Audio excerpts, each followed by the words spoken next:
नमस्कार। स्वतंत्र वीर विनायक दामोदर सावरकर भारतीय स्वतंत्रता संग्राम के अग्रगण्य सेनानी थे।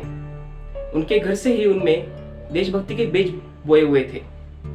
उन पर छत्रपति शिवाजी महाराज के जीवन का अटूट प्रभाव था। बैरिस्टर की पढ़ाई के लिए वे लंदन गए और वहां मुख्य क्रांतिकारी श्यामजी कृष्ण वर्मा के संपर्क में आए। वहां उनके साथ वे इंडिया हाउस में रहने लगे।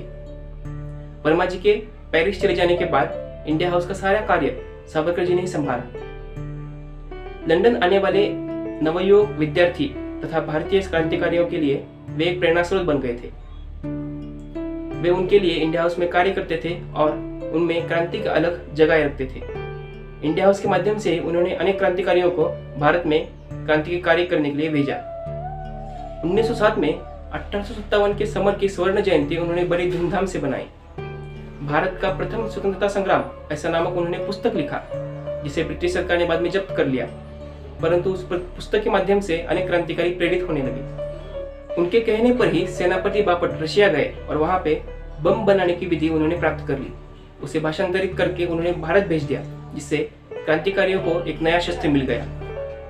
जब उन्हें 1910 में जहाज के माध्यम से भारत लाया जा रहा था, तब वे समुद्र में कूद गए और तैरते फ्रांस के तट पर पहुंच गए, परंतु फ्रांस की पुलिस उनकी भाषा नहीं समझ पाई और उन्हें फिर जहाज में डाल दिया।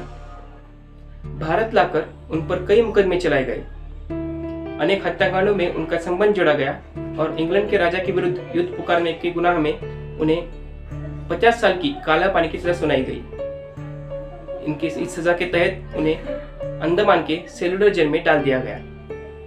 जेल में भी उन्हें बहुत यातना दी गई, परंतु वे हार मानने वालों में से नहीं थे।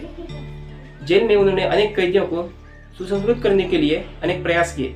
वहां पर ग्रंथालय खोला, अनेक कविता तथा ग्रंथ लिखे। जेल से छूटने के बाद उन्होंने समाज कार्य शुरू कर दिया। हिंदू महासभा के वे कई बार अध्यक्ष नियुक्त कर दिए गए। हिंदू जाति के संगठन और हित के कार्य के लिए उन्होंने अजन्म प्रयास किया। सामाजिक कार्य में भी वे सदैव सक्रिय रहे। अंतरजातीय विवाह, छुआछूत जैसे अनेक सामाजिक समस्या पर उन्होंने तोड़ निकाला। इस महान क्रांतिकारी सेनानी ने अपना संपूर्ण जीवन अप्रत्यक्ष तथा प्रत्यक्ष रूप से देश सेवा में अर्पण कर दिया। जय हिंद।